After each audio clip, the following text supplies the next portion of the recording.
start now? Yeah, go ahead. Okay, you're live. All right, thanks. Let me know if any issues. Okay. All right, bye.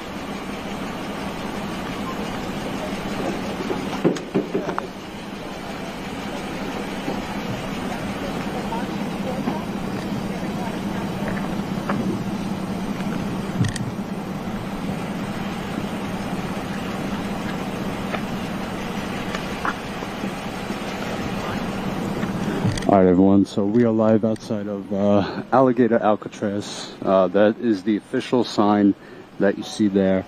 Ashley is walking over with a group of protesters. They're walking here now. I'm going to show you.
I'm currently being sprayed with bug spray. Yeah, it's been passed around the line. Let's go over there.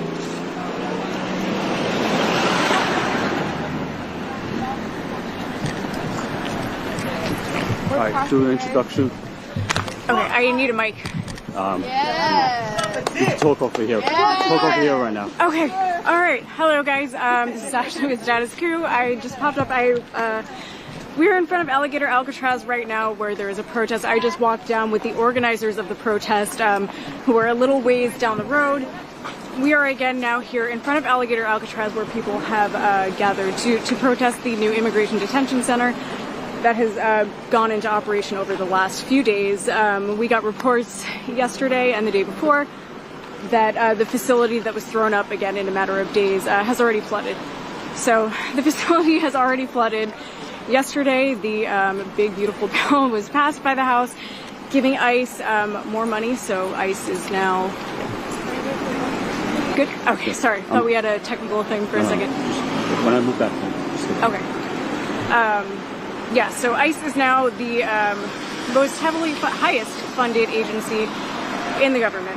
So this is part of that, the rollout of Alligator Alcatraz, which now has signs right in front of it. So there's a sign right in front saying Alligator Alcatraz. On the drive down here, there are several signs pointing in that direction as well. So there is a protest in front of the facility today. Y'all can join us if you want. And no, you're good. And you know, we're going to be talking to protesters, organizers. You can film. Just move off the roadway because you're. Cool. I don't want anybody to get hurt. Okay. Thank you. So we're just moving down a little ways away from the road. Okay, so we're going to be talking to people about why they showed up today to protest on the 4th of July instead of, you know, celebrating with their families, doing that kind of stuff. People showed up here to organize a protest in front of a detention center, an immigration detention center. So again, we will talk to people in just a little bit. I think that there's going to be speakers. I'm not 100% sure, but it sounds like there's going to be speakers at some point soon.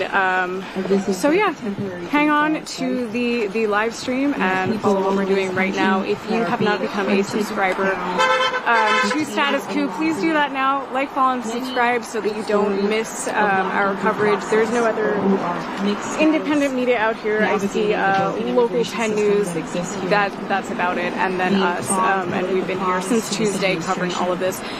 you can support our efforts to cover all of these things on the ground and talk to people who generally don't, have the opportunity to have their voice platformed. We want to be strong for that. At statuscoup.com/join, and you will hear more from me as the protest goes on. Are just frozen with that anxiety and uncertainty that this continues to go on, even putting a state sign as if there is some legitimacy to this. We resist. We speak currently for those that cannot speak. If someone wants to help with rocks to help keep it up, it's a group effort. Feel free to come up and help stabilize the banner.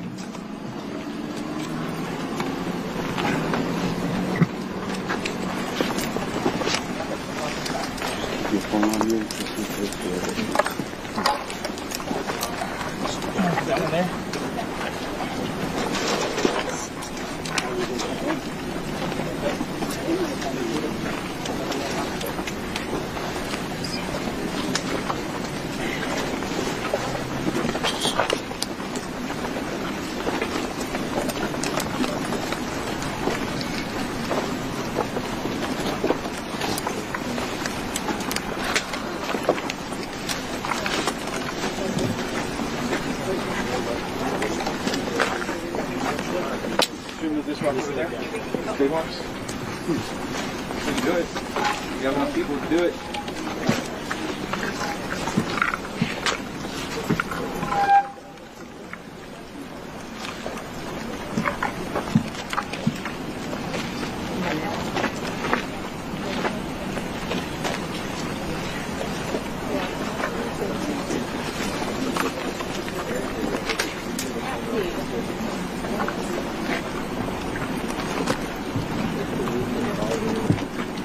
Sorry, I was just carrying that.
I'm going to try and stay in one spot. Okay.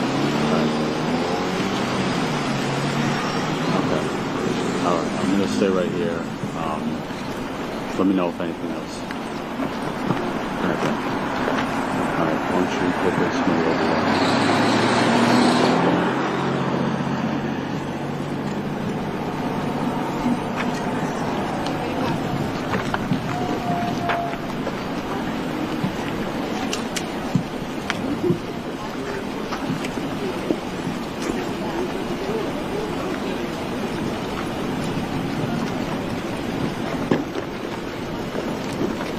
Sorry.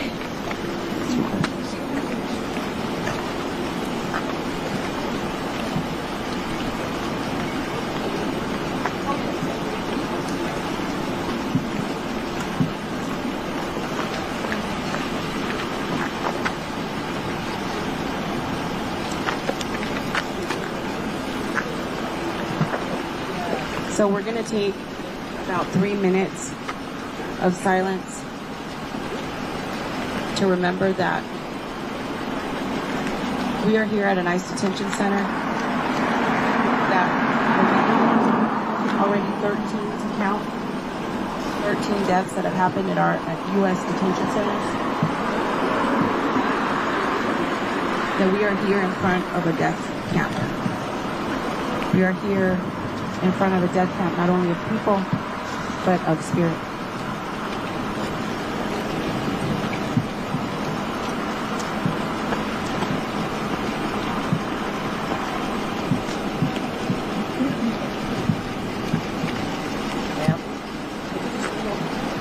I'm sorry, I'm just keeping an eye on my friend so she doesn't get hit by a car. That's what I'm worried about. You're watching her, I'm watching you to make sure you're safe. Which one is it? Please lower your gaze Okay. You want to go there and watch the stuff behind him? as we pass these 3 minutes together in solidarity and remembrance. Be careful yourself. I will. You're welcome.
Thank you, everyone. For those of us that brought a candle out, if you could take that out, please.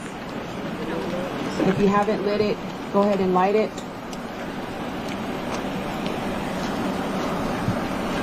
And as you gaze on that light,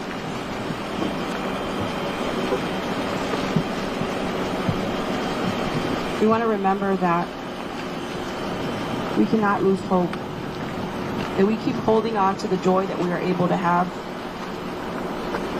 the coming together of community, the collective knowing what's right, fighting for all liberation all across all of the settler colonialists that continue to be an oppressor of violence.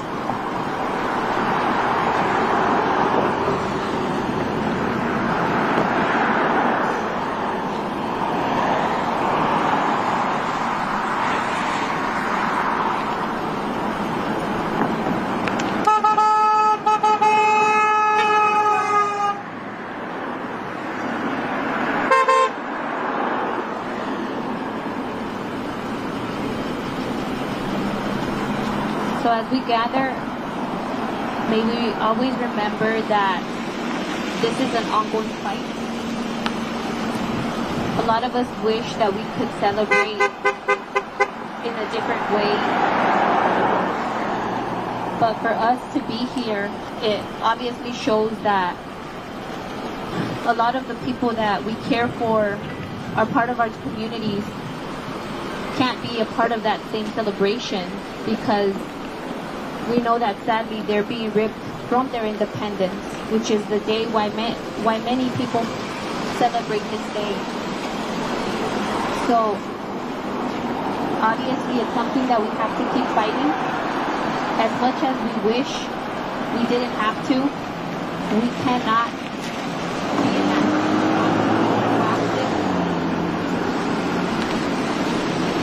We have to be mentally strong, because we know that this is not an easy fight.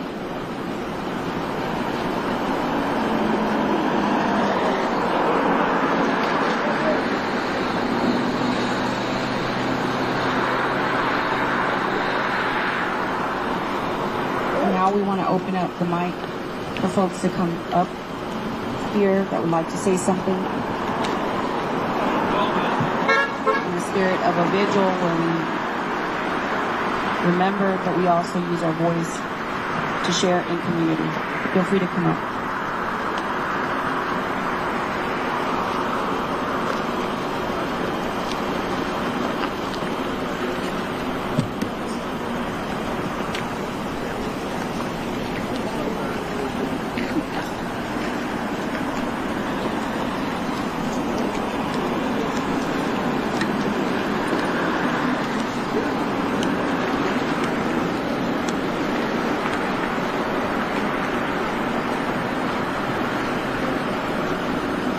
Much to say, but I wish that the people that are in there right now could hear us and see us out here, that they're not forgotten and they're not going to be let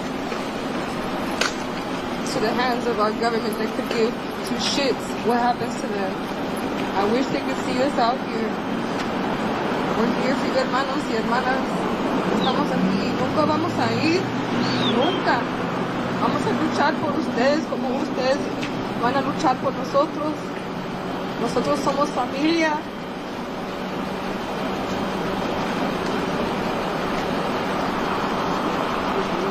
Yeah, to the guards out here, we're never leaving. We're always going to stand up for our people. It don't matter the color of your skin, where you're from. We are all human beings. We're all from the same earth. Take the money away. Take the labels away. What are we? Humans. We're equal.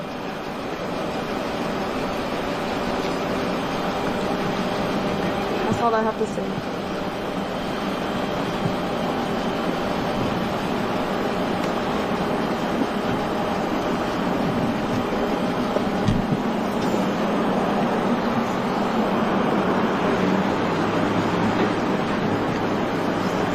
Would like to ask for a moment of remembrance for our missing and murdered Indigenous women, our two-spirit relatives, our people, and our country.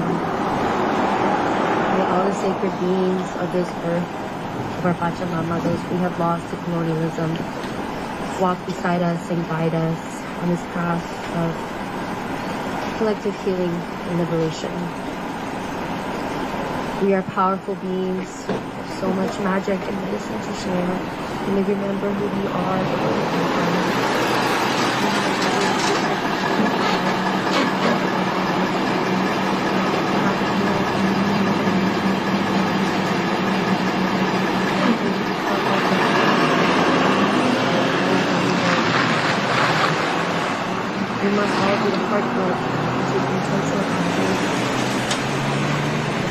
Alright guys, we're gonna get the audio situated. We're gonna have, I have to stay here because better connection here. I don't want to lose connection. I'm gonna give Ashley the microphone. She's gonna go over there and try and get the speeches.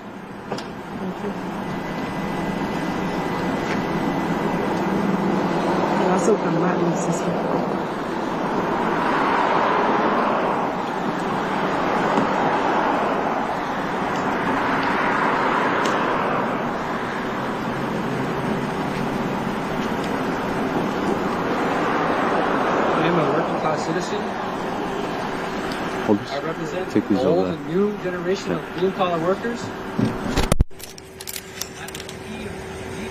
Ashley. We work so hard. That's for you to kick us out. Keep this one in there. What? What? You work more? You're kicking us out and then you want us here. That doesn't make any fucking sense. What? So we're gonna work, okay? That's literally slavery. It's inhumane.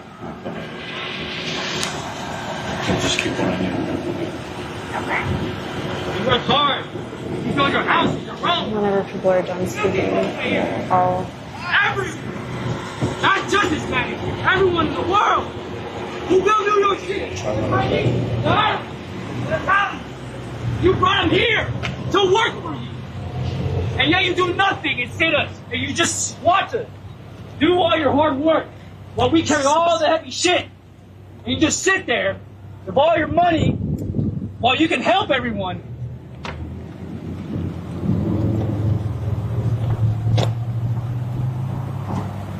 ¡Que vive la raza, putos! ¡Vive la raza!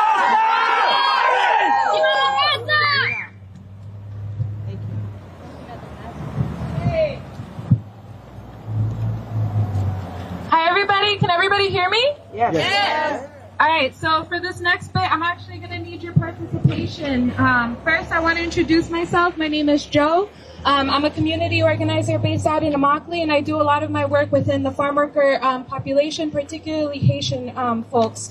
As we know, this detention center and centers just like these are going to house people who a lot of times aren't getting their rights explained to them. A lot of times are being made to sign papers without being explained what those papers are for. We know that language access is not respected in this country.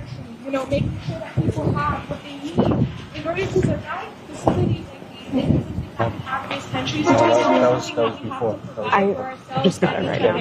I am so proud to be here with you. To hear that you all are coming up with funds, putting together, funds to help get people support who are detained in facilities like these. So that makes me very proud. The next piece I want to highlight is today somebody said we have more right to be here than they do. And I really want to highlight that because this is our land, just as every single person who's been dispossessed from their land and been told to work here, just as somebody was saying before, told to work here to make somebody else money on their own land, right? We have the right to reclaim that. And so in order to do that, I'm actually going to ask that you all do a chant with me or a light song. I'm going to teach you the lyrics first, and then we're going to do it all together. The lyrics are solid as a rock, rooted as a tree, we are here, in our rightful place. So when you put that in song, I'm going to go first, and then you guys repeat after me, okay? Solid as a rock, rooted as a tree, we are here, we are strong, in our rightful place, One more time, solid as a rock,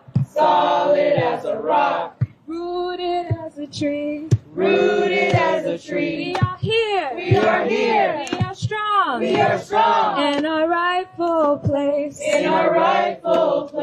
All right, the reason why I did that is because I want us to leave here with the understanding that this is more our land than it is theirs, and we shall protect it for us and our people. Thank you. Joe.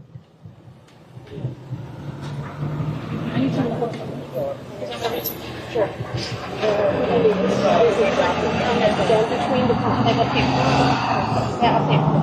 sorry. As some of you may have heard earlier, this is a long-winded history of the United States displacing both indigenous people here as well as Latin American people. Back in the 1920s was one of the first mass deportation events during the Great Depression. They used the same old excuse to depatriatize, more specifically Mexican and Central American citizens, under this idea of they are taking your jobs. This is why you're hungry. This is why people are getting sick, because they carry disease. And it goes even further back into colonial times. So I wanted to share part of this book that I've been reading called Open Veins of Latin America. I highly suggest to anybody who is Latin to read this book, even if you're not Latin. I think it gives a lot of insight into the nitty-gritty details of the long history of imperialism by Western countries, European colonialism. And this is specifically about the rebellions and a leader named Tupac Amaru. When the Spaniards invaded Latin America, the theocratic Inca Empire was at its height, spreading over what we now call Peru, Bolivia, and Ecuador, taking in part of Colombia and Chile, and reaching northern Argentina and Brazilian jungle. These societies have left many testimonies to their greatness despite the long period of devastation. Religious monuments built with more skill than the Egyptian pyramids, technically efficient constructions for the battle against nature, artworks showing indomitable talent. In that empire, which did not know the wheel, the horse, or iron, the terraces and aqueducts were made possible by prodigious organization and technical perfection, achieved through wise distribution of labor, as well as the religious force that ruled man's relation with the soil, which was sacred and thus always alive. In 1781, Tupac Amaru laid siege to Cusco. This mestizo chief, a direct descendant of the Inca emperors, headed the broadest of messianic revolutionary movements. The rebellion broke out in Tinto province, which had been almost depopulated by enforced service, slavery, in the Cerro Rico mines. Tupac eventually was handed over by one of his own chiefs in chains to the royalists. The examiner Areche entered his cell to demand, in exchange for promises, the names of his rebel accomplices. Tupac Amaru replied scornfully, "There are no accomplices here other than you and I. You as oppressor, I as liberator, deserve to die." Tupac was tortured along with his wife, his children, and his chief aides in Cusco's Plaza de Huacapaita. His tongue was cut out, his arms and legs were tied to 4 horses with the intention of quartering him. But his body would not break. He was finally beheaded at the foot of the gallows. In 1802, a chief named Astorpico, also a descendant of the Incas, was visited by Humboldt in Cajamarca, on the exact spot where his ancestor, Atahualpa, had first seen the conquistador Pizarro. The chief's son took the German scholar on a tour of the ruins of the town and the rubble of the old Inca palace, and spoke as they walked of the fabulous treasures hidden beneath the dust and ashes. The German scholar asked, "Don't you sometimes feel like digging for the treasure to satisfy your needs?" The youth replied, "No, we never feel like doing that. My father says it would be sinful. If we were to find the golden branches and fruits, the white people would hate us and do us harm." The chief himself raised wheat in a small field, but that was not enough to save him from the white covetousness. The usurpers, hungry for gold and silver, and for slaves to work the mines, never hesitated to seize the lands when their crops offered a tempting profit. What I really want to highlight from this is the respect to the land and what it offers us. Because the land offers us life. We cannot disrespect it. We cannot desecrate it with such suffering. They knew this back then, and we know this now.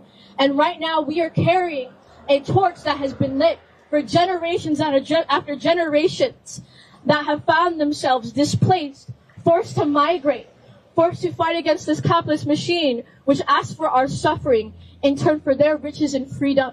We say no to that. We've been saying no to that. And for all of those who are here, who are descendants of immigrants, feel pride in that you are carrying this torch. And for anybody out there who is saying that this shouldn't be a political issue. I agree with you. It shouldn't. My existence shouldn't be political. It became political the moment they made laws about it. The moment they made laws about where I can sleep, where I can eat, who I can love, who I can be with, how I can express myself. That is when it became political. So I wish it wasn't. I wish my existence and me being here wasn't a political thing. How can somebody make trees and human existence political? Well, it's because they've made laws about it. It's because they've put people in cages about it. It's because they've murdered people about it. That is what I would like to say. Thank you so much for being here. Thank you. This is the book. So again, open mic. Right now, we have open mic. Remember that there's no one leader here. Us coming together because we were moved to take action. We were moved to respond, right, to a more intersectional conversation about what's going on here. So there's no one leader. Media can be confused. They can try to be looking for who's in charge. Nobody's in charge here. We are all the same, and we're all fighting the same fight. Thank you. My name is Faith. I'm out here from Miami. I think among the devastation that is here and is spreading out from else around us that I think everyone's been feeling, I want to remind everyone that as apocalyptic as this feels, a lot of our ancestors have already survived apocalypse. A lot of us are here because our ancestors were stronger than apocalypse when it came in the form of disease-ridden blankets and white men and everything. We've done it. And if it's been done before, it can be done again. And so I just want to remind everyone to call upon that and to remember a lot of us here. When we talk about La Raza, when we talk about the folks who have been staying here for generations, our grandparents already did this shit.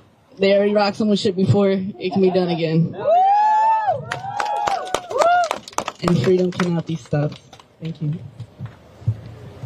Awesome. Thank you.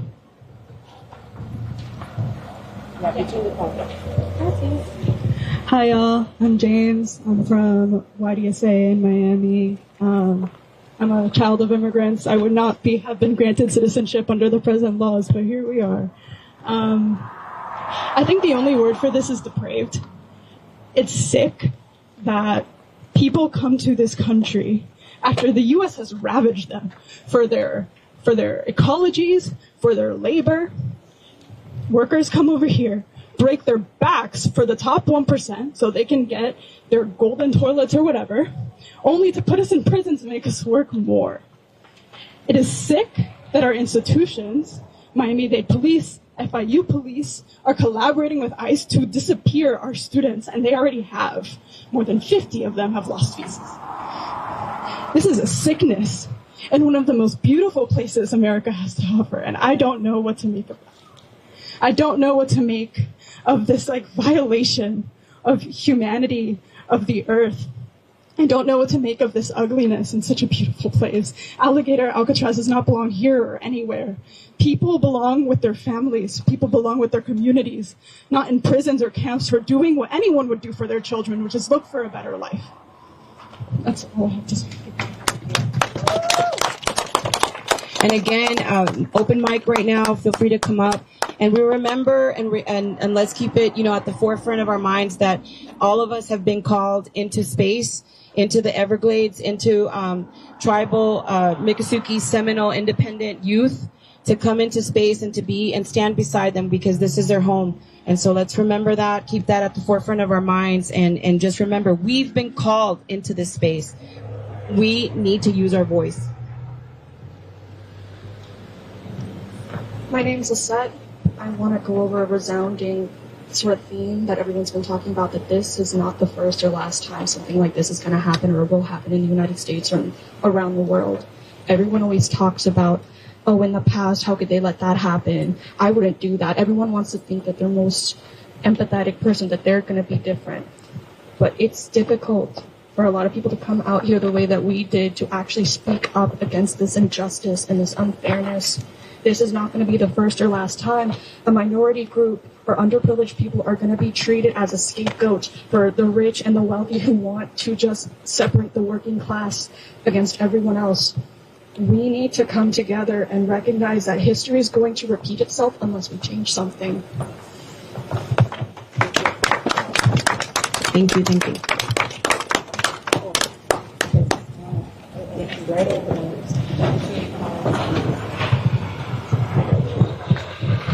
Hello. Hello. The modern nation state, the United States of America, it's a really funny thing.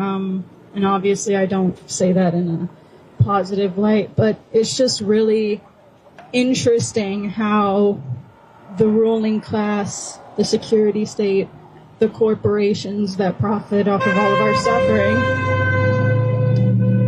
want us to be cool with dehumanizing someone because they were born on the other side of a completely arbitrary political line that was drawn 100 years ago.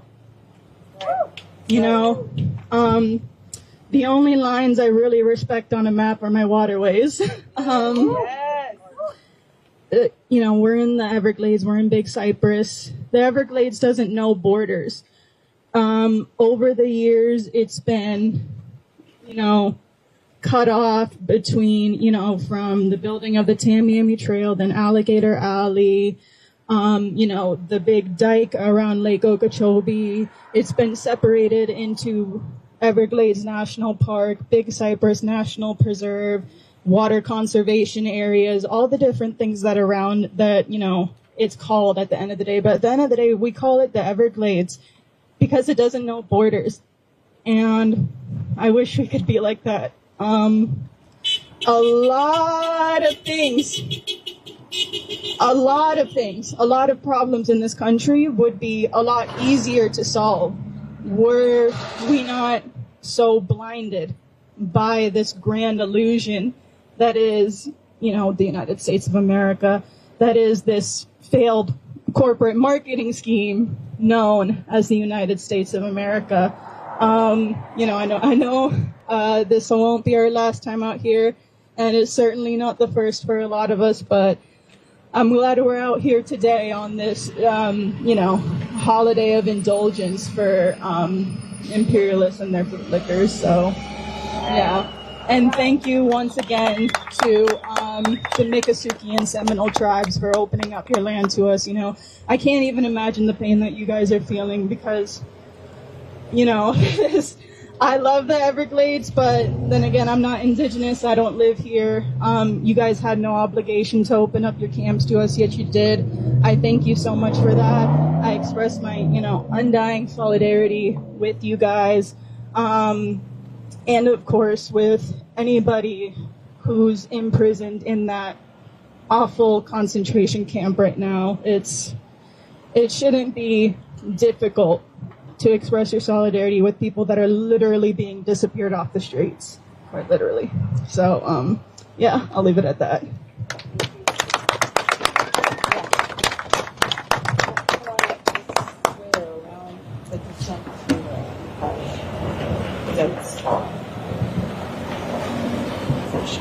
This is a concentration camp. A concentration camp is where people go to be concentrated into one place while they die of natural conditions or they are exterminated. A few months ago, the news was very popping with Seacoat in El Salvador. It's said that, about a dozen people have died in U.S. detention, but we know that that number's a lot higher. I want to speak to the guards that are working here, the contractors that are working here. Whether you believe in hell or not, you're going there. We will put you through hell on earth until our people are free. You're going there. You will suffer as hard as you are making our people suffer.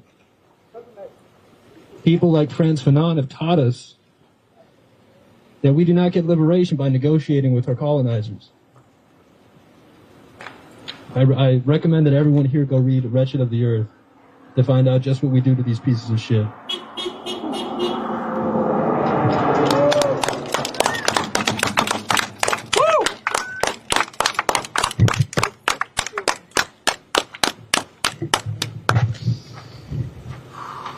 All right, anybody else?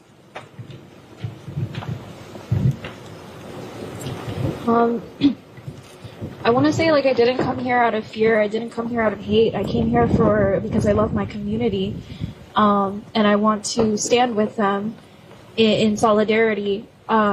It's really frustrating to see that the people who are afraid are immigrants, people like my parents. They're afraid when the people who should be afraid are the people standing on that side of the fence over there. The contractors, the businesses who dare to show their logos and their faces when they're driving in there. They should be afraid. They should be ashamed. It breaks my heart.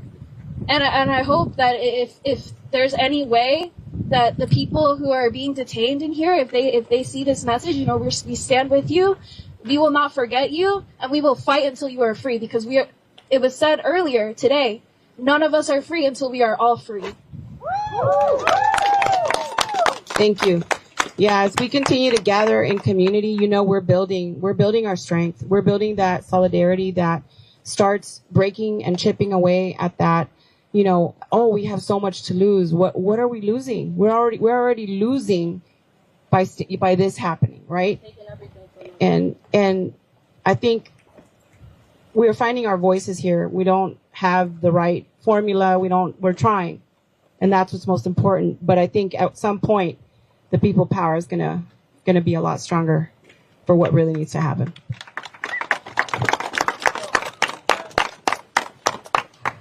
I just want to say first, thank you guys all so much for coming out. This is everybody's problem right now. Everyone has to be together because, as someone said earlier, it's us right now, but it's you tomorrow. It's the next day, somebody else that you love, and it's very important. They wanted to call this a corny-ass Alligator Alcatraz, and it's Alligator Auschwitz, because our people are dying, and there are people, they know what they're doing by putting us in these conditions. They know exactly what they want from us, and they're getting it because you guys in there are letting them do that. You guys are letting them do that, and you guys are contributing to all of this. And as he said earlier, you might not believe in hell, but that's where you're going. You're going to see the worst places that you will ever experience, and everything happens as you throw out to the universe. So just be ready for that, because it's us right now, but it's going to be you tomorrow.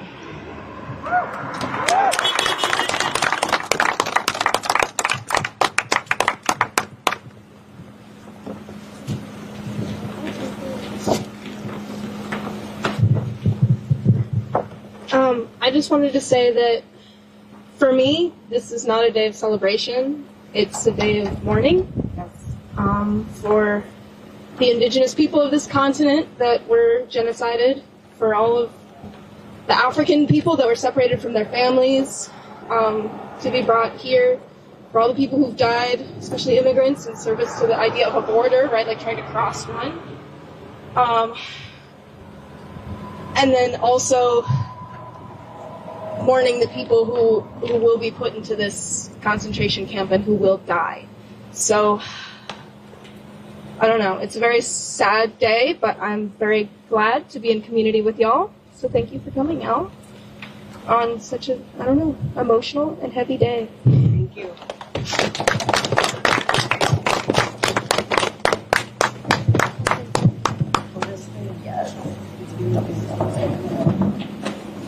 Hi, my name's Aubrey.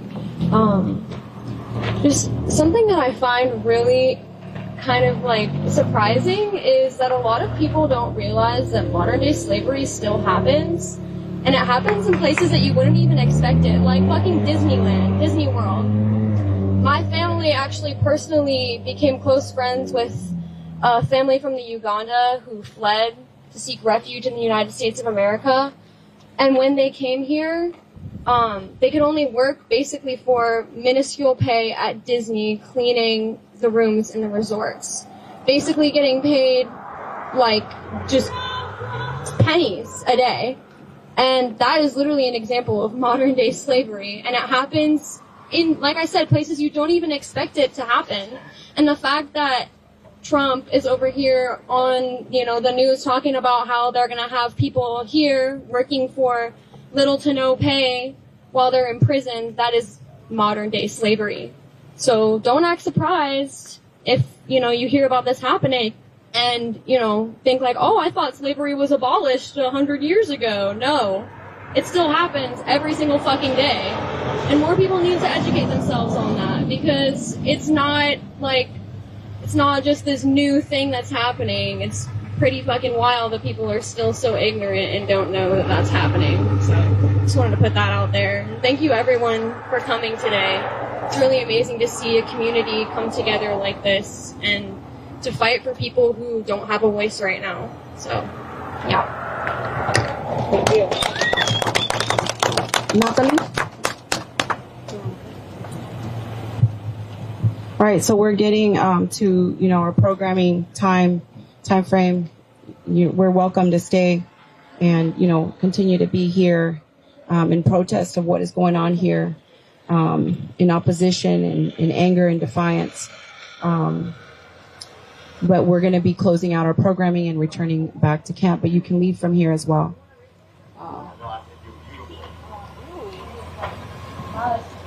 Really fucking creepy. Pedophile. Get off my leg. You're disgusting. Get off my leg. I think there's this just cognitive dissonance. It's just so depraved, as someone said earlier.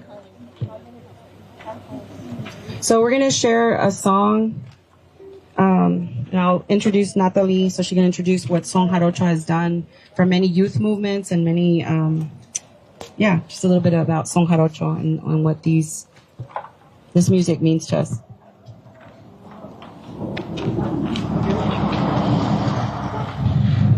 So we're gonna play a music called Son Jarocho, which comes from Veracruz, Mexico, and it's a music that has been around for over 500 years, already being created before colonizers arrived to the land. But from there became a music that has influence from Spanish roots, but also indigenous roots and roots from enslaved folks in the area, what is now Veracruz, Mexico. So this music, I don't know that it was intentionally created for resistance, but naturally has come to serve that purpose, because it's those traditions are held by people who work the land and have seen not only a lot of changes in their land, but a lot of destruction in their land. And so Lupita, Jorge, and I are going to play a song called Pájaro Cu.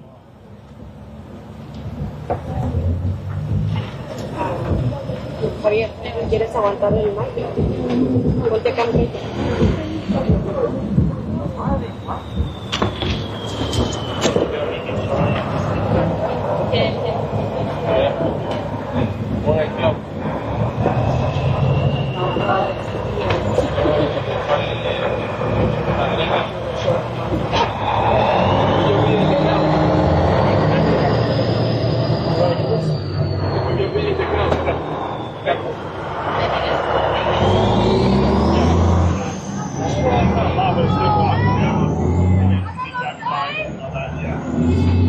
No shame!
la llave de tu dulce corazón.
Anyone have another song they'd like to share? I think music in particular does a lot to bring us together in the moment, to present that calm and that, whatever emotion that is that we're feeling. Even though we're all here dealing with all these mosquitoes, imagine the folks inside.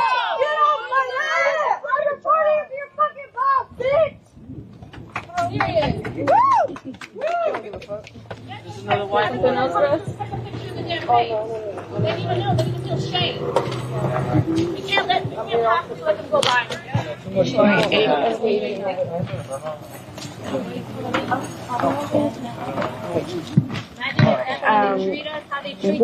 just waiting to see if looks like they're gonna play another song. I'm not totally sure right now. But I think they're gonna play another song, and then whenever this kind of dies down, we'll start doing interviews. All right, everyone. So thank you all for, joining us. This was, as Lupita mentioned, a group effort. We all felt some type of pain today. We felt that it wasn't, there's nothing to celebrate. And I'm honestly at a loss for words because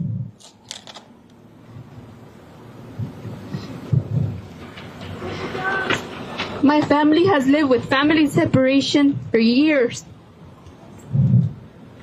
And I know firsthand what that pain feels like. I'm a social worker in my community, an organizer in my community, and I have a professional and human obligation, as many of you, to be here to speak for those who are being attacked. Sometimes we think that it's only obviously the person that's detained, but we have to think that it doesn't just affect that person. It affects their nuclear family, their extended family, their neighbors. In my community particularly, we're all family. One side of my neighbors, they're Latinos. The other side, they're Haitian. And we greet each other. We celebrate each other. And I can't even imagine not having or missing one of my neighbors. So thank you all for obviously coming out. I'm thankful for the Native youth that has allowed us this space too. So again, as you walk back, don't forget that this fight, it's not over. We have to stay strong, organize, mobilize, connect with people, because we have to be united. So as we head back, some of you, if you wish to stay here, obviously, feel free to do so. But I think the big part of the group, we're going to be heading back at this point. But again, don't stay alone. I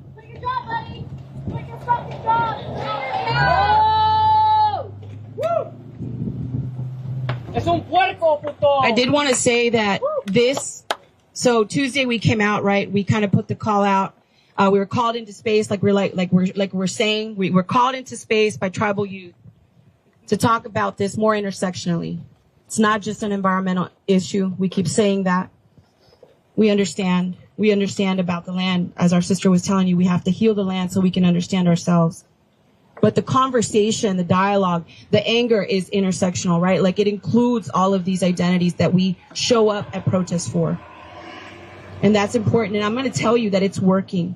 We've already shifted folks that were only seeing it one way. They're shifting because you can't ignore it. And that has been this movement here. Powerfully called in by our tribal youth. Can we give them a big round of applause? Make it loud.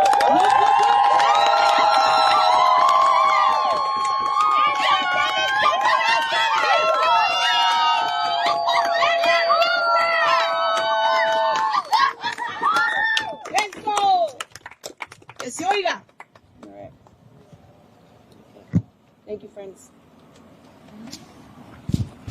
Same thing for those of us returning back. Let's meet on the other side of that stop sign, and we're gonna walk back in a single file again. So, if you have anybody here, but also the guy with the flag, upside down flag, he's from Michigan. So you want. Okay, yeah, definitely. Just give me a minute to Yeah, just remember your mic up. Yes. I'm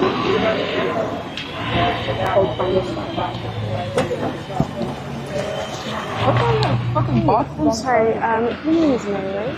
No. That's Mary there. I'm sorry. I'm getting my concern. We've got a little bit of, probably from a mosquito. Yeah. Do you need bug spray? Yeah. You are very welcome.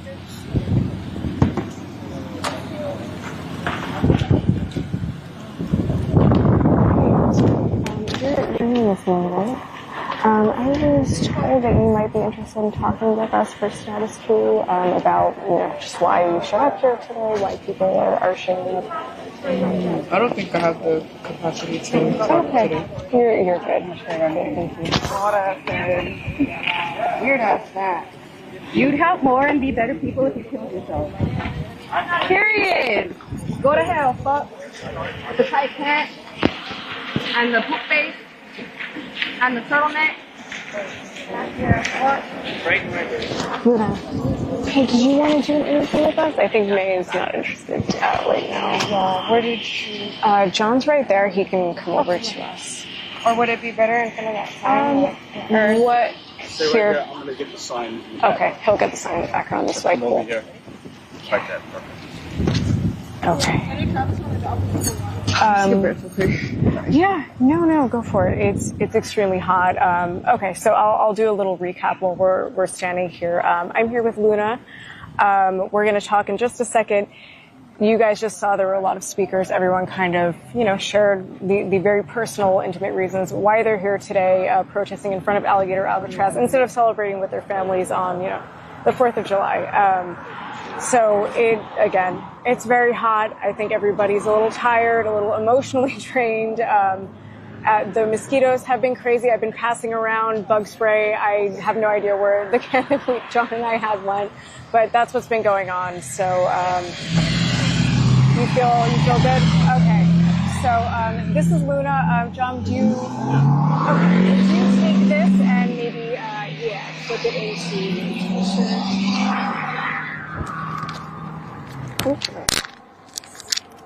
pull this back a little bit. Okay, cool. That's so funny, man. So again, so funny.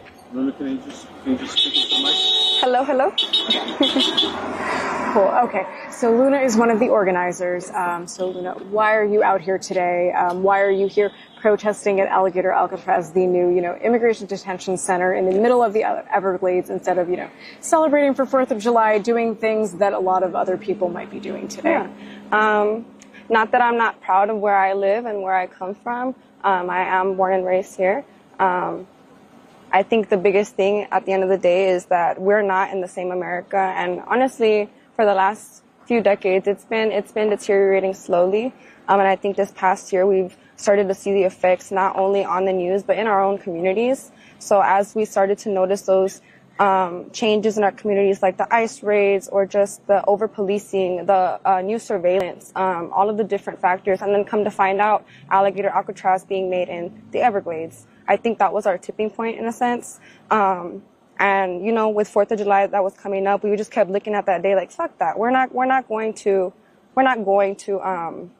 celebrate what is there to celebrate, right? But then a couple days ago, we had the idea to not only protest the day, but also remind people why we're not celebrating today, right? And that is for not only the people that have died in these detention centers, concentration camps, like we like to call them, because that's what they are. For sure. But also the people that are still fighting for their lives in these camps, people over in CCOT that are still fighting for their lives, people that are losing their lives coming across the border out of the fear of just crossing legally, as they like to say, because they like to make it seem like it's so easy, but it's really, it's dangerous. It's a dangerous journey, and they're so brave to even think about going on that journey. Not only that, but also to honor and remember the wildlife here in our Everglades that are being highly affected. The end of the dark sky, Everglades was one of the last places on the East Coast that had a dark sky designation by the government. That's no longer true, because now we have a big old light bulb in the middle of the Everglades called Alligator Auschwitz. So yeah, there's a lot of different reasons why a lot of us are out here today. But I think the biggest thing is just that this is not our America, and this current administration does not serve us, and there needs to be a real rewrite of what our government looks like. Yeah, and that's what we're fighting for today.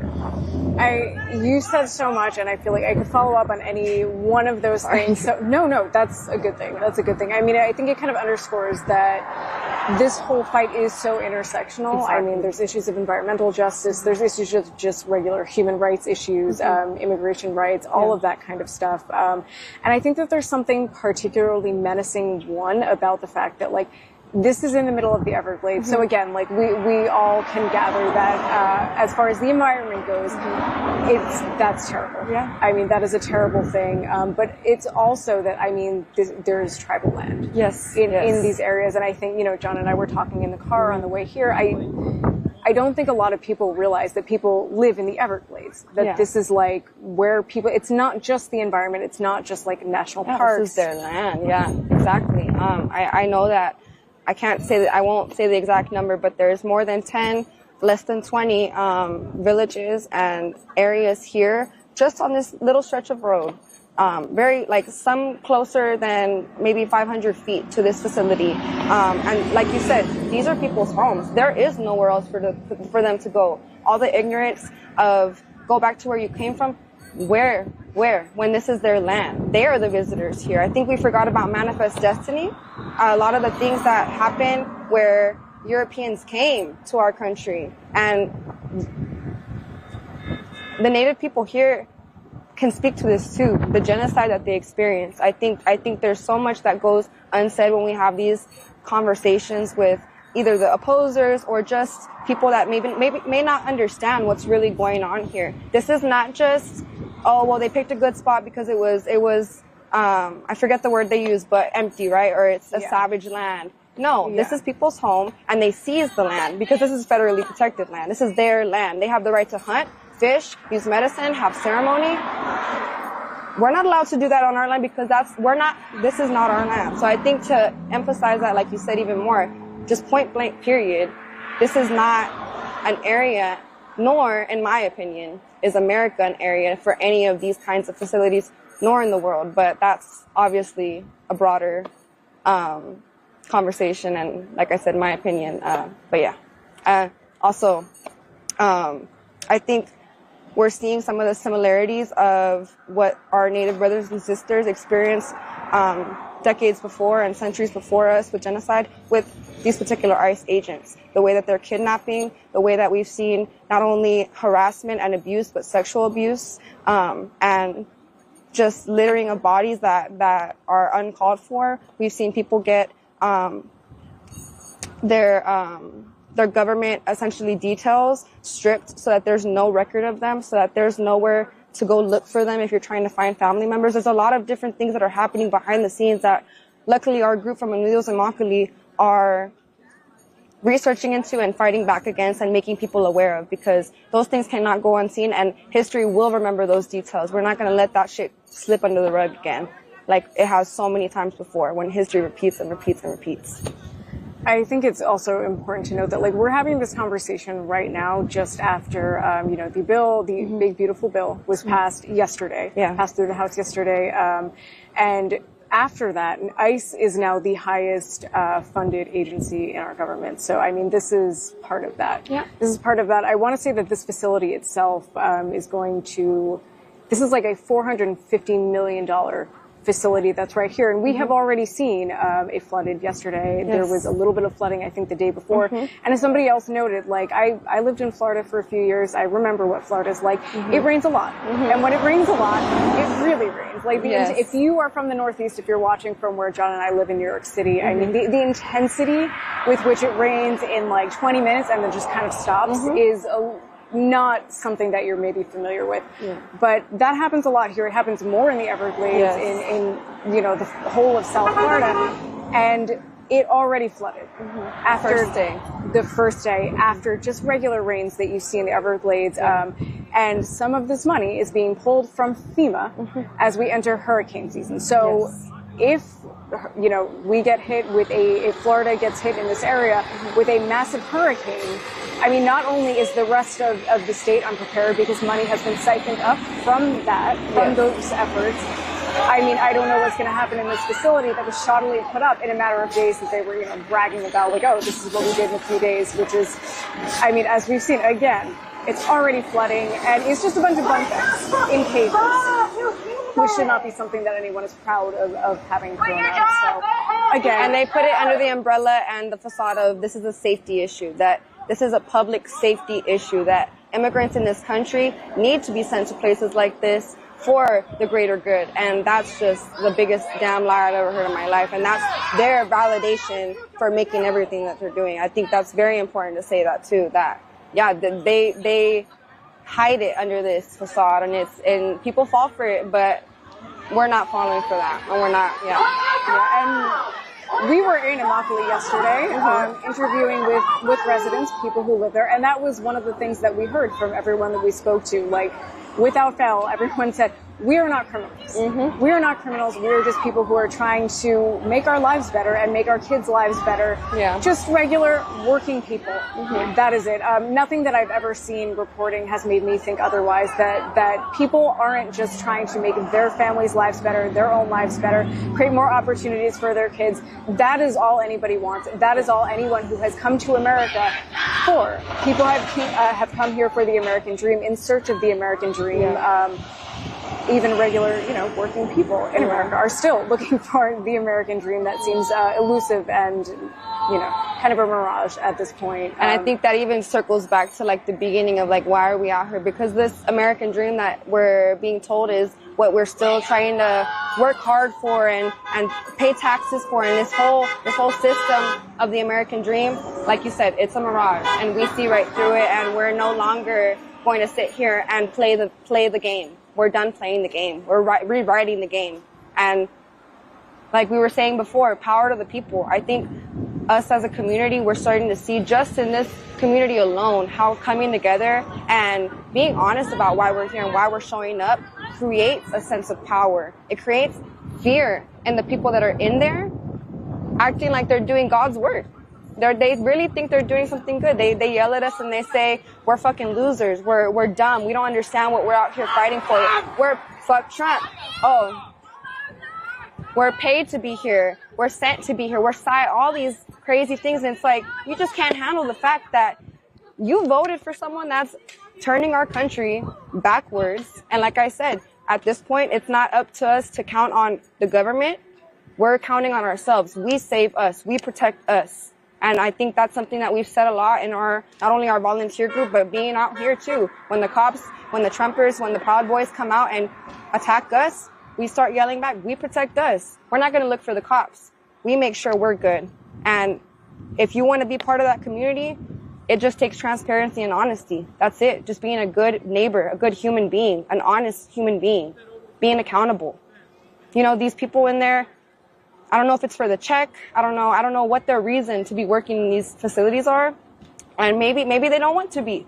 But let this be a message to you that you can change your mind. You're not owned by anybody. You have free will. And I think we live in this idea of, no, the government, like everything controls me. No, step up and get the hell out of there because you're on the wrong side of history. And I mean, as you can see, we're not going anywhere. And we will continue to sit here and remind you out of a place of love, and out of a place of love of our people. This is for our people. This is for our human beings as a whole. You serve the Orange King, you serve Trump. We don't work for him. We're done. We're completely done. And I think that was what I was saying before. The tipping point that we've hit is just, there's no more faith in these systems. We're I'm like, the view is choice. Yeah, there's, again, lots of bugs out here. I mean, before we got interrupted, I would just say that was all really well said, and I'm sure most people watching this would agree that, you know, with the majority of that. I mean, is there anything else that you would want to add as a final thought for viewers of Status Coup about, you know, why you're out here today and how this has been affecting you personally? I mean, again, not to like continually keep bringing up the bill, but I do think it's important that we are talking while people are about to lose their health care. And all kinds of social programs, and all of that money is being reallocated to things like this, to ICE, to Alligator Alcatraz, to imprison people who came to the U.S. looking for a better life, to take away people's family members, siblings, whatever. Yeah. So it's kind of like we talk about all of this stuff with the specter of that because it's all the same thing. Yeah. Definitely when it comes to the bill, like you said, not only have we seen the money being pulled for these kinds of programs, but at the end of the day, it doesn't take $450 million to run a facility that is a bunch of tents and pieces of plastic. Like, it's not that expensive. So it only begs the question, whose pockets is that money flowing into? And I think that's where I'm going to leave that. Yeah, because you can do the research yourself. Yeah, but again, I'm out here for my people, for my brothers and sisters, no matter the race, no matter the color of our skin. We're all siblings in this world, and we all have a duty to look out for each other. And I will continue to do that with my community and continue to meet more people that are like-minded and are fighting the same fight and, you know, uplift each other. And we're never letting these people be forgotten. We're never going to let things like this be forgotten. Like I said, this will be written in the history books, and it will be correct this time. We will not let any detail go missing. Yeah. Thank you so much. I'm going to add one thing to what you said. We know that, up by where John and I are from, so we have New Jersey has there's going to be a third detention center. There's one owned by CoreCivic. Delaney Hall is owned by Geo Group. Wow. Geo Group makes a ton of money. So operating Delaney Hall, they expect to bring in $60 million per year in revenue. So as you said, there's a lot of money to be made on people suffering and detaining people in this facility in the middle of the Everglades. Mm-hmm. Yeah. So just adding that one final piece of information to everything that you said, which was great. Thank you again. Yeah. Absolutely. And I feel like this speaks for itself. Like, this is not rage out of anger. This is rage out of civic duty. We are here for our people, and our rage comes from a place of love and empathy. For anyone that wants to say we're out here yelling it because if we yell loud enough, it'll make sense and we'll be smart. No, we're yelling and we're out in rage for our people, for the atrocities that are happening. For anyone that wants to come in to the conversation saying that we're just out here yelling at the damn sky. Like, it's a common thing that we hear within our groups, and I think that he needs to be completely just, that's BS to me. It's just, we know what we're doing out here, and we come out here with intention every time. And I think that says something about us as a group, that we have goals. We're not just out here for nothing. So thank you again. Yeah, I'm sorry. I keep adding to you. No, what you're saying. You're good. We're happy to hear anything you have to say. You know, for anyone who's watching, listen to the voices of the youth who are leading this movement right now.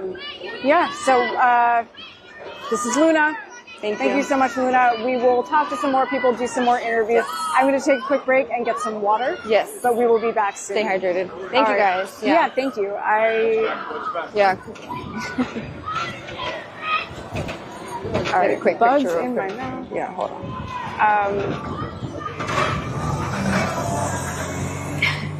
Okay, I'm just going to grab the mic. Oh, I'm sorry. No, I'm like about to run away. You are good. You are good. Thank you so much. Thank you, guys. That was great. Yeah. At base camp, wherever you guys have it. Okay. Yeah, I think I have a little bit left. Thank you. Yeah, we're gonna hang for a bit. I'm gonna see if anybody else wants to talk, and we'll be around. Okay. Thank you again.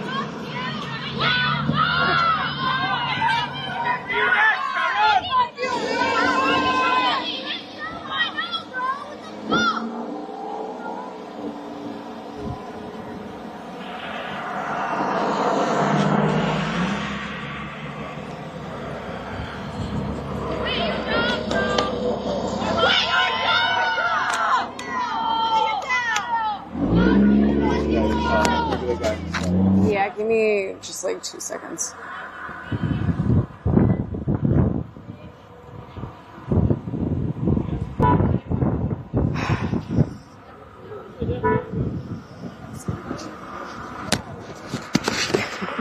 I think we lost our bug spray. All right. The mosquitoes are so bad, they spraying his car. Yeah, when I was walking over here, someone sprayed me in an emergency because they were covering my face. it was bad. All right, so some people are walking back to the camp right now. I'm the orange face.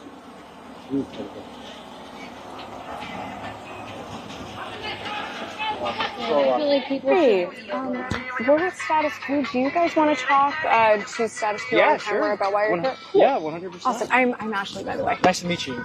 This is my girlfriend, Aubrey. Hi, I'm Aubrey. Hi, nice to meet you. I'm Ashley. Cool. Hi. Protesters at night or no? You guys done for the day?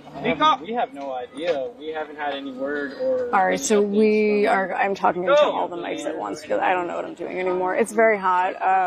As you can see, there's been bugs on my face. Who knows? Yeah, so we're going to talk to these two protesters in just a moment. Me too. Hey. You should be worried All about right. protecting the people in there instead of us, bro. Can I clip this Yes, into go your ahead. pocket? Go ahead. Your job. Okay. You're getting paid by us. Let me to actually, be I'm here going to do right it now, bro. this way. Fuck So it you. doesn't... Okay. Cool. Babe, you want to come in? Sure. Jesus. Awesome. Since we have... Yes. Yeah. Don't want anyone to get hurt. Yes.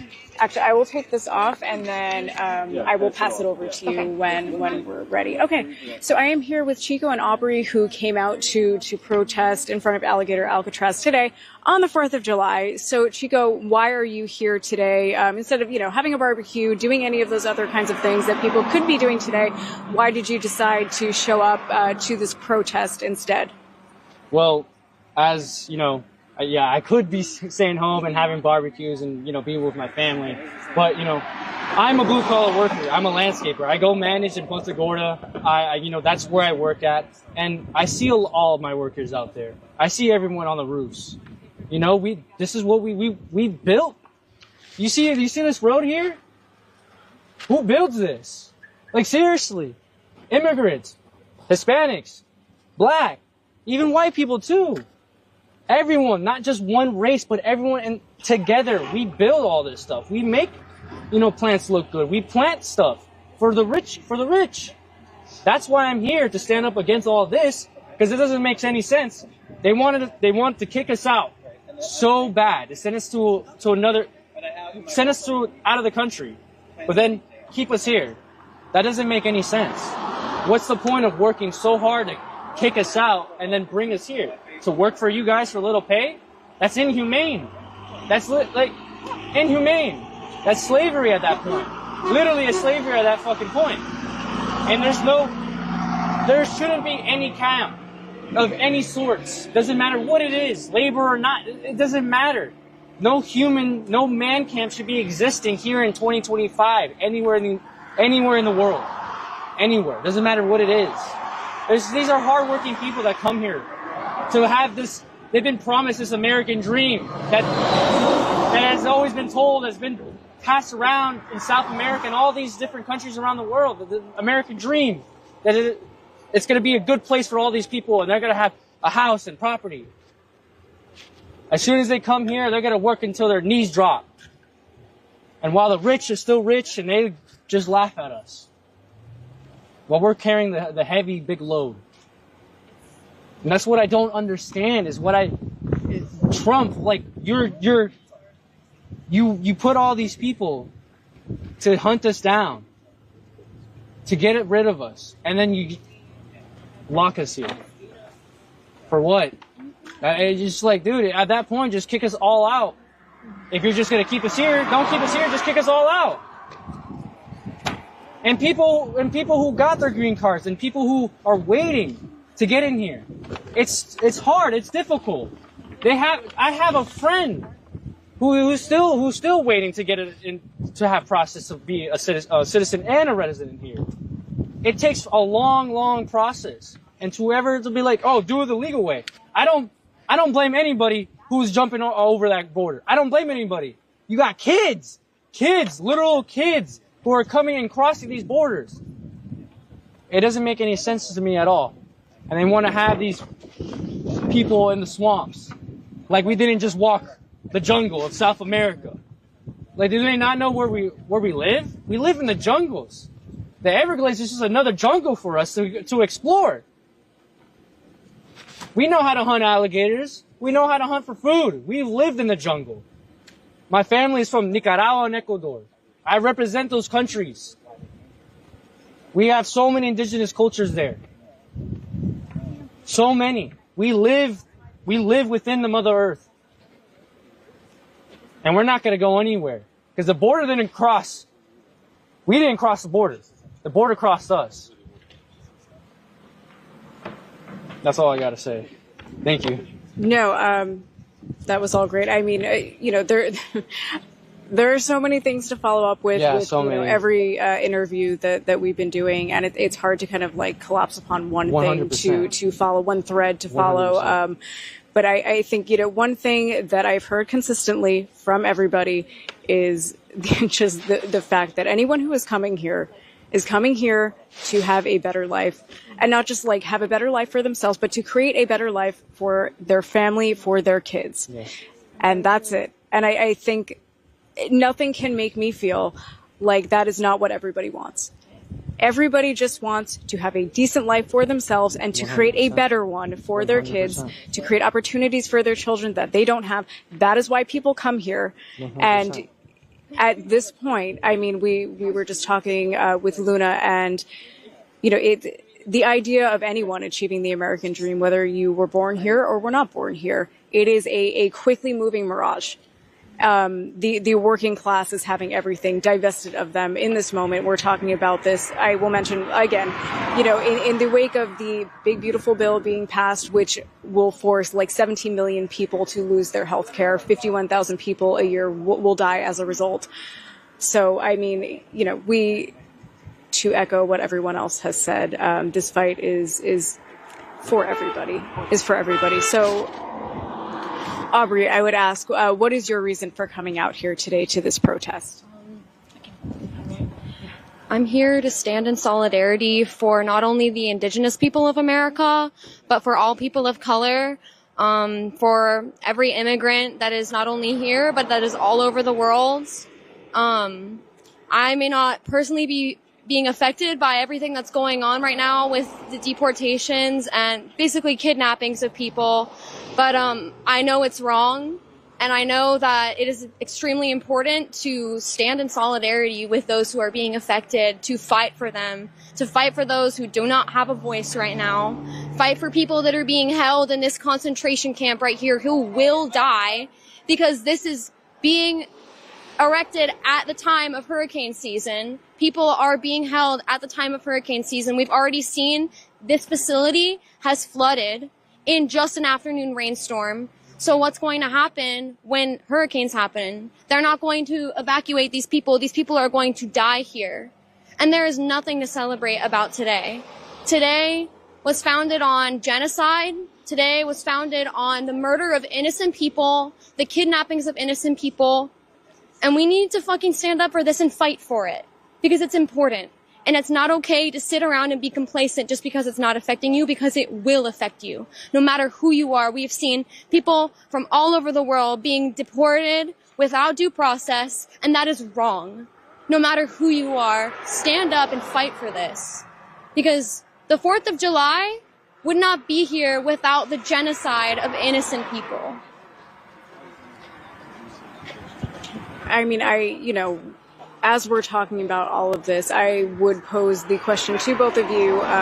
Does this feel more like a day of mourning than it does a day of celebration? As we're talking about all of the things we're talking about, people losing the right to due process, people losing their health care, working people across the country losing essentially anything that we had left. Does this feel maybe more like a day of mourning? Absolutely. 100%. You know, at the end of the day, we're just going to, all our profits, all our money is just going to go to the rich. Yeah. At the end of the day, while we're getting fucked, the rich is going to get richer. Yeah. And why is America becoming South America? Well, Nicaragua has the same issue. All the poor people there, they worked hard to build on their land. We have ranchers. My family, my uncle's a rancher in Nicaragua. Yeah. And they suffer with the government. And they got to hear and they can't even, there's no freedom of speech there. Yeah. At this point, it seems like our freedom of speech and our rights are getting stripped down by the second. Yeah. That's what it seems like to me. You got representatives and senators who are getting arrested trying to actually stand up for what's wrong. At that point, or is our freedom getting stripped down?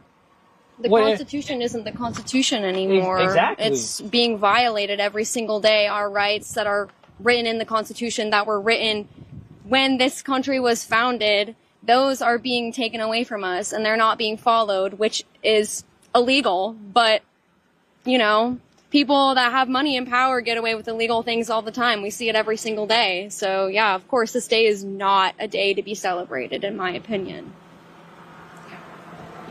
Do you guys have any other final thoughts that you would want to add? Want to give out a big shout out to the Seminole Miccosukee people throughout the history of all of this. They have taken in black slaves. They also have worked with Hispanic people, Cubans and Puerto Ricans from all over, Mexican people, all over all over South America. They have brought them in. They have worked together throughout history. They have shared cultures. They have shared hunting gathering tools and all sorts of things.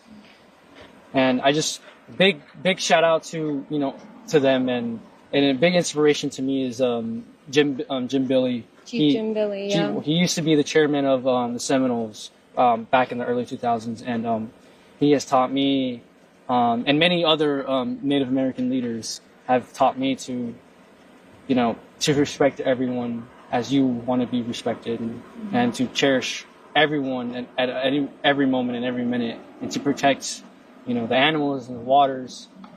Also to protect people and protect the ones you love. Yes, no one's different. Yeah. No one is different, no matter how big you are, no matter how small you are, no matter what color you are. You can be pink, green, I don't care. Like, respect everyone. Just have human empathy, have human dignity. Like, this should not be happening anywhere in the United States, anywhere in the world. Yeah. That's all I have to say. Yeah. Thank you so much. Yes, and I just wanted to say thank you to the Seminole and Miccosukee people for opening their land up to us so that we can fight for them. We can speak out against what's happening. And something like what he was saying, an inspiration to me, Chief Kenneth Littlehawk. He has a story about a yellow bird and a red bird, how even though they are different sizes and different colors, how they can live happily together. No matter whether or not, they're from completely opposite sides of the world, we should all be able to live together in harmony and have empathy and love for each other. Thank you guys so much. Yeah, thank you for being 100%. here and thank you for talking with us. Thank you for being here. Go ahead. That for me. All right. Thank you guys again. Here, I'm gonna. Everything in my pocket got wet. But if you guys want to find this. Cool. Thank you so Thanks, much. Brian. I No, took this you're in my good. bag. No worries. We'll Thank still you be so able to much. find Really it. appreciate what you guys are doing here. You guys are really capturing what you guys, what I've noticed is that all these people that are driving with you are all types of voters. Yep. Yeah, that's the most upsetting. And a lot of them can't even look you in the eye. Or they laugh like it's like a funny game. I'm like, you're I've seen some black literally like the most hypocritical person I've ever Why they're doing seen. it for the money? They don't really care. It's like, what the hell? Because they don't think it's affecting them until it actually does affect them. At the end of the day, they just... And there will continue to be. There's going to be more people every time because we're not going to stop talking about this. Exactly. Until something fucking happens. Exactly. This is just... It's literally appalling. Bro's car can't even fucking work right. You're a loser, bro! Get your brakes fixed!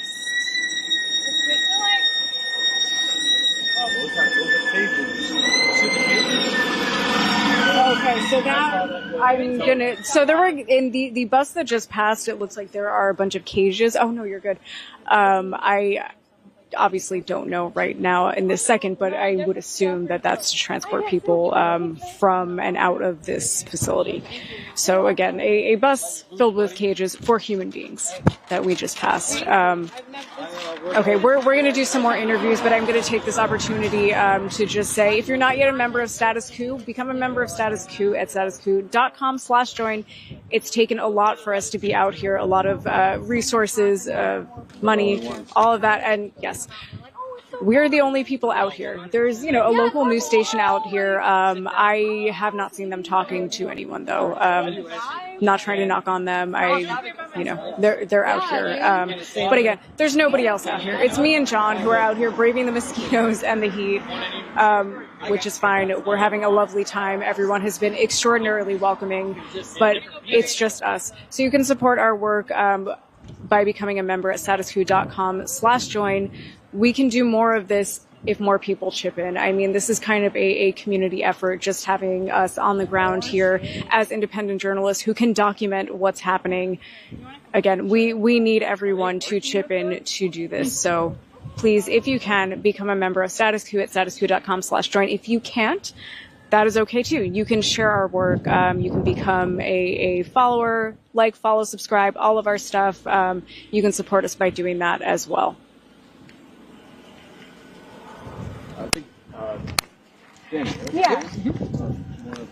Sure, yeah, absolutely. Awesome. All right. Can I clip this to your t-shirt? Yep. Okay. Okay. That should be good, and I will. Let me throw that on the ground for right now. Yeah. So I'll pick it up later. Okay. So we were talking to Daniel. I heard from John that you came from Michigan to be here. Yeah. Well, I moved here just recently. Oh, you moved here recently. So, okay. But yeah, I'm originally from Michigan, and yeah, I don't. Okay, so you moved here recently. Whereabouts in Florida, without giving your exact South location? Miami, kind of Kendall area. Oh, interesting. Okay, yeah, I lived in Florida for a few years. I was in the Broward County area. Okay. So I'm a little bit familiar.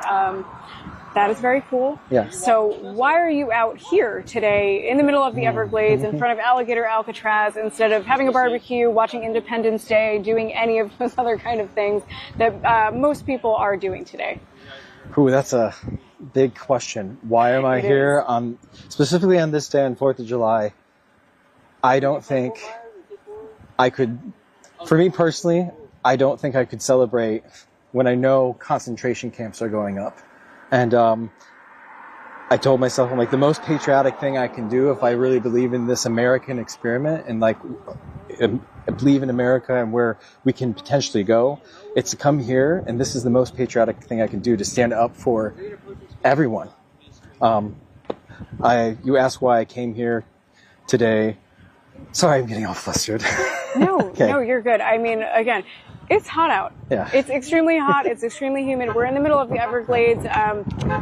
We are all being, hungrily eaten at by mosquitoes this whole time.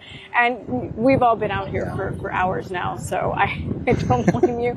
You should see some of our interviews and live streams. I get flustered plenty of times, so you're good. Another reason too is like I got my bachelor's degree in German linguistics and history, so I spent a lot of my 20s reading extensively about the Nazi regime and its coming to power and what that looked like, and reading personal stories. And I've lived in Germany for a year and a half. I've been to Dachau. I've been to Sachsenhausen. I've seen those places, and I know what's happening. I'm not afraid to call it what it is. This is a concentration camp. The German people, or the German Nazi Party, did not start by telling people, hey, we're going to take people to these death camps and we're going to put them in gas chambers, and that's going to be our final solution to this. Right. They're doing exactly what they are saying now, which is these are just detention centers. We're just going to hold them until we can deport them. Come on. Pay attention. Yeah. Yeah, I mean, I think that's a very interesting perspective in that, you're not just saying words, you did research into all of this stuff. So, yeah. I mean, history doesn't repeat itself, but it rhymes. Yeah, exactly. So, if you're waiting for something to look just like Auschwitz, you're going to be waiting forever, because it's nothing like that is going to happen exactly like that again. You have to pay attention, you have to see the similarities, and you have to draw those parallels, and you have to stand up when it's time to stand up. And I think for me, after October 7th, that prompted me to look into things a lot more deeply, and that put me down a rabbit hole. And I feel like the reason why I came out today too is that, like, I'm a white man, I am gay, but I'm a white male in America. I have immense privilege, and if people like me and good people don't come out and say something and stay up now, it's gonna be too late. So I feel like for me, I've been looking at things happening all around the country, being like, I wish I could be there to be in solidarity with people. I wish I could be in DC. I wish I could be in New York. I wish I could be in LA. But I can't be. And so I told myself, if anything happened near me, that I would be there, because those people showed up for me and I'm going to show up for them. And so I'm here not only for myself, because I told myself, reading all those stories and reading about history, I told myself, what would I have done? And I'm not only doing what I told myself that I would do for myself, but I'm doing it for the people who can't be here and the people who aren't privileged enough to be here. Because my name is Daniel Schaefer, and I'm white, and I'm a man, and there are people here that don't have the privilege that I have, and it would be much more dangerous for them to be here. So I'm going to come out here, use my privilege, and I'm going to do what I can to try to stop this. I can't stop it on my own, but I will not do nothing. So I'm here. That is all wonderful. I'm glad that you're out here. I guess I would just say it's become kind of a cliche to call people Nazis, to call Trump Hitler. And I think that there's been a backing away of that kind of thing, because people are worried about, saying something like that and coming across like, as a caricature. Right. I guess I would say. But, from your perspective, it's like you do also need to pay attention to how these things happened. And I think a lot of people feel like, I would be on the right side of history. Right. You want to think that you would, but we're in that moment right now. What are you going to do? We've waited long enough. We've got a concentration camp. Let's call it what it is. What's your red line? When are you going to finally say something? It doesn't have to be big. Just start doing some sort of resistance, whether that be like you're not buying something at the store as much, or you're going to start making stuff at home. You're not going to order out, or maybe it's like putting signs up. It's something. Do something to start putting dirt and grit into the machine so it doesn't run smoothly.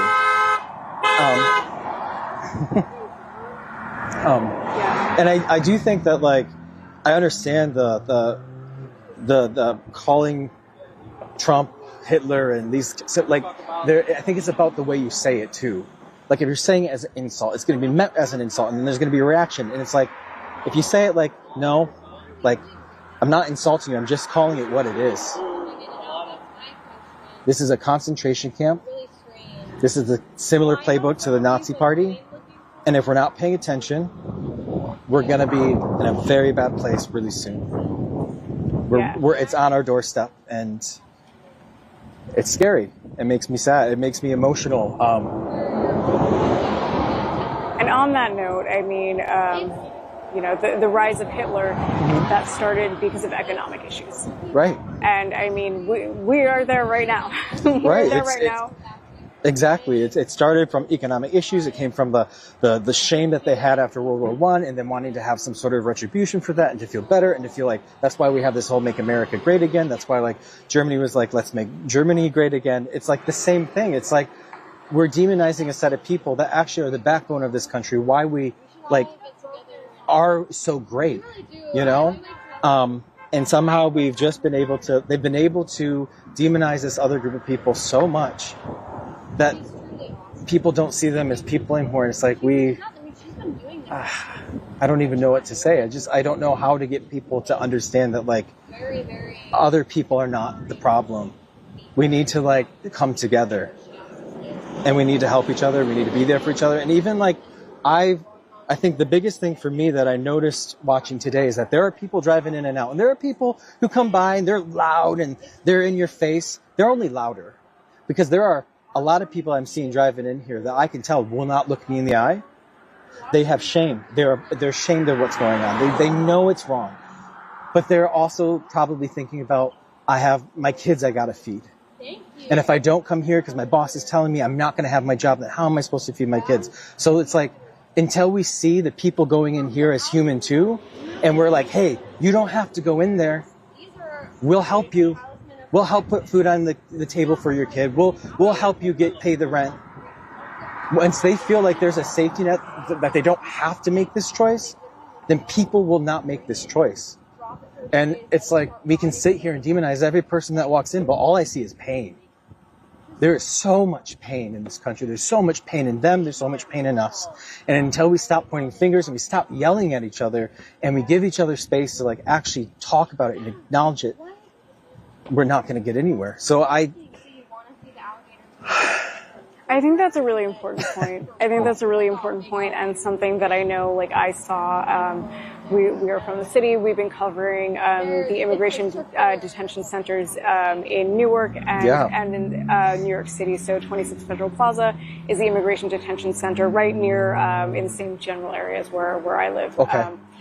We were there, we saw people being detained by ICE right outside of immigration court. So we went to, watch as people were being snatched right outside. They left immigration court. I watched the videos too. So I saw that same thing that you're talking about, that you're seeing out here with people driving in and out, that they won't look at you. There were ICE agents in that facility as well. Some of them had masks on, and would not take them off.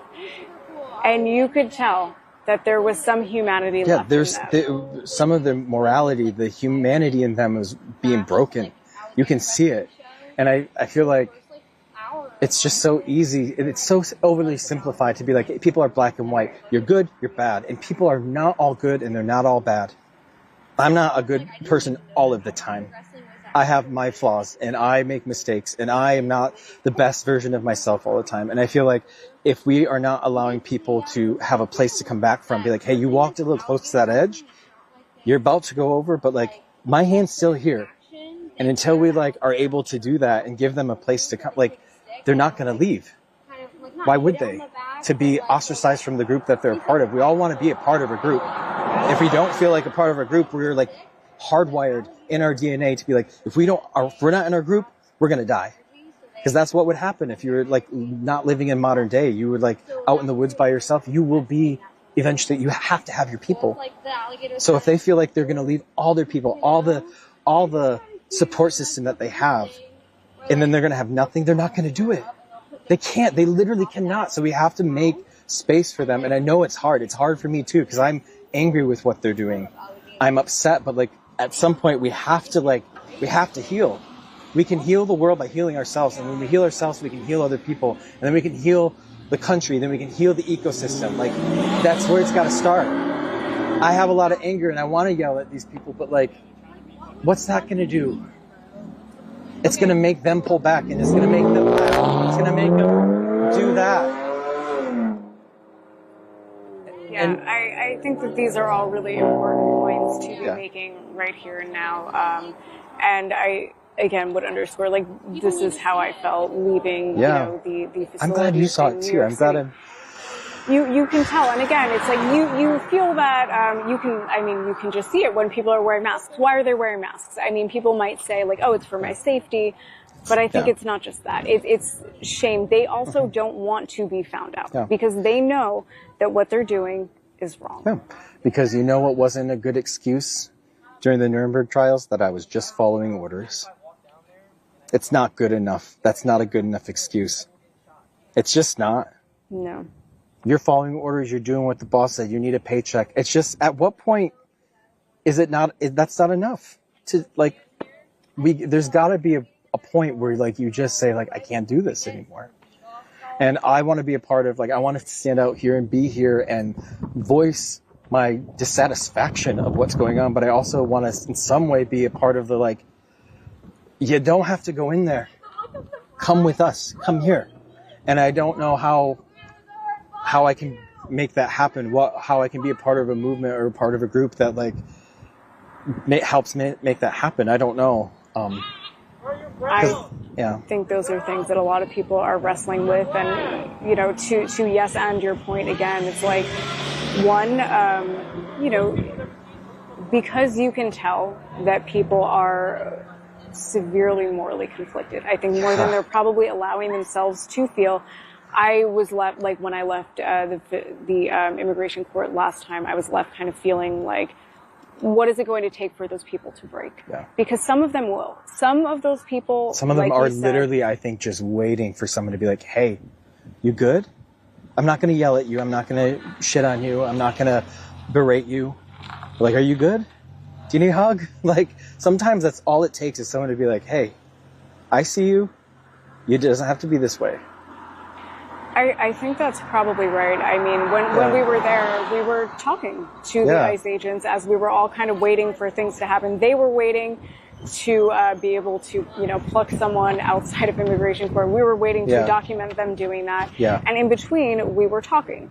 Yeah. We were talking, and, you know, I heard people sharing stories about their kids and what they're doing that weekend, and they showed me, like, here's where you can get Wi-Fi, so that I could send, you know, videos that I had just taken of them snatching people outside of immigration court, and they led me to the corner where the best Wi-Fi was. See, it's like that. It's like on screen we see the flashpoint of the screaming, the yelling, because of course that's the most exciting, draws your attention on screen and keeps the division going. But, like, I saw it too. The police officers were like, oh, hey, like, just we want you to be safe. Like, they're being, like, kind and nice. And so you're like, I could be friends with you, but why are we not? Why are you choosing that side, and why am I over here? How do I get you to come over here? And that's the question I don't have the answer to. I mean, I think that, you know, the answer is maybe not something that, I mean, the problem, I think, is what you identified before, that everybody needs to be able to feed their families. And we know that, you know, people enlist in the military at greater numbers during times of, like, hi. Thanks, guys. I'll see you next time. I'll see you another time, okay? During times of, like, economic depression, that is when people enlist in the military in bigger numbers. And I think that is why people do these things, because they don't feel like they have other options to feed themselves, to feed their families, and to care for themselves and their families. That's how they wind up there. And the answer is, we need to be able to provide people with opportunity. We need to offer them a handout. Yeah. I think,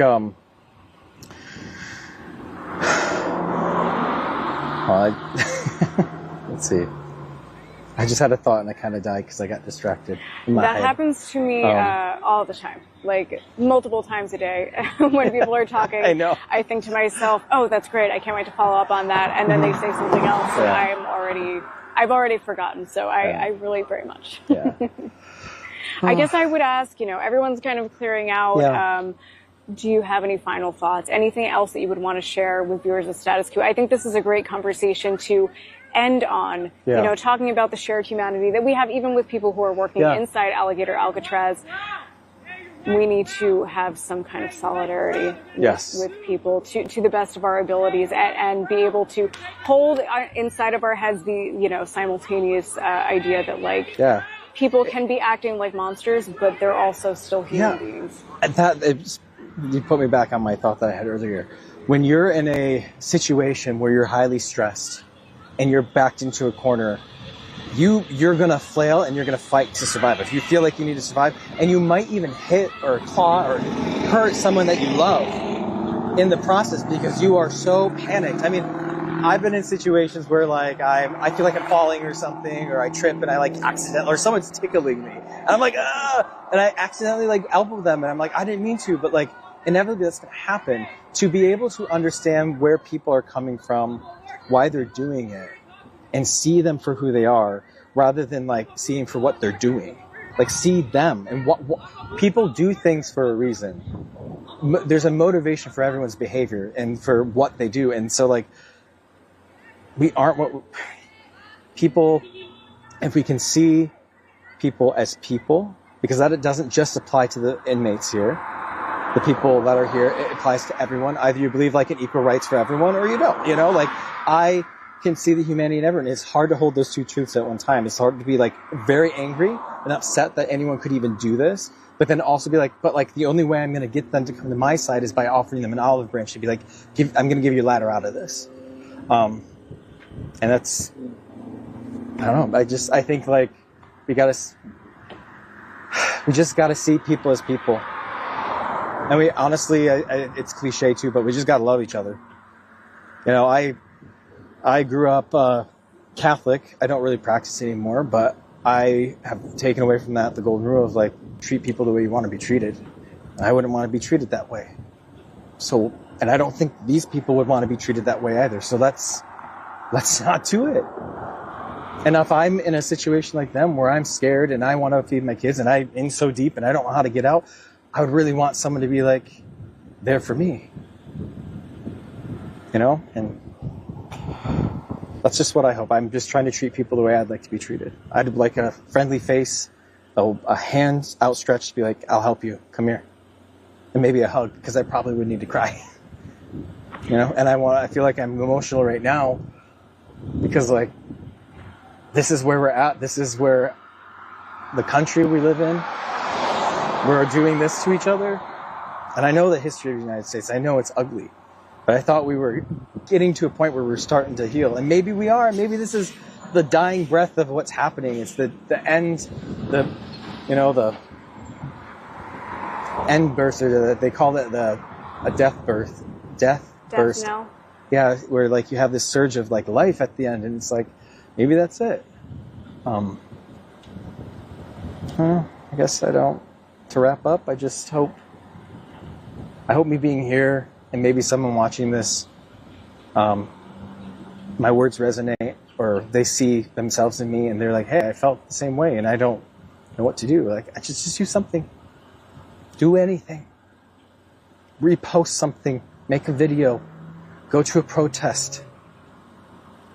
Do something, because we're at the point we gotta do something. We have to do something. Okay. Thank you so much, Daniel. Welcome. That was great. You are holding your flag. Yeah. Thank you so much. Thank you, guys. Pleasure. I think that this is a wonderful note to end on. Everything that you just said was wonderful. I want to give you a hug. Again. Can I give you a hug? Yes, of course. It was you. really a pleasure meeting you. Same. And Likewise. I hope we see more videos coming out of Alligator Alcatraz where we see you front and center. Yeah, this is the first time I've been here, but this will not be the last. As long as this is here, and as long as I'm here, I will be showing up whenever I can. I don't doubt that at all. Thank you again, again, Daniel. Would you want to close out with us? Sure. I don't know. I'm going to give the final closing out of this live stream with Daniel, with his flag.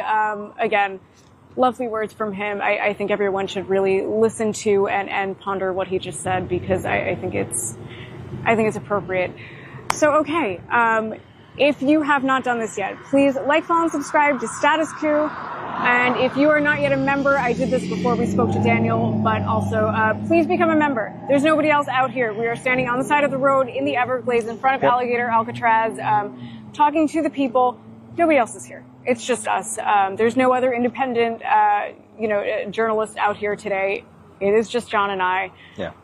John and I and protesters and people who are out here because they care on the 4th of July instead of spending time with their families. They're out here trying to protect whatever we have left of our rights. So if you're not yet a member, please do that at statuscoup.com/join. It doesn't take much. $5 a day would be fine. And it helps us to come to places like Alligator Alcatraz on a moment's notice. This trip was planned. You guys have no idea how quickly. I think Monday afternoon we said we should go. And then Tuesday morning we left. So yeah, it was fast. There was no preparation. We just came out here and did it, and we've just been on the ground trying to do what we can to show you guys what is going on in Florida right now. So yeah, please support us. If you can't become a member or make a one-time donation, which you can also do, you can make a one-time donation as well. Just share our stuff. Share our stuff so that other people know what's going on, because that is the point of this, to show people what's happening on the ground. So that is going to be it from myself, John, and Daniel on the ground in front of Alligator Alcatraz. Thank you guys for watching, and we will see you in the next video and live stream. Bye. Bye.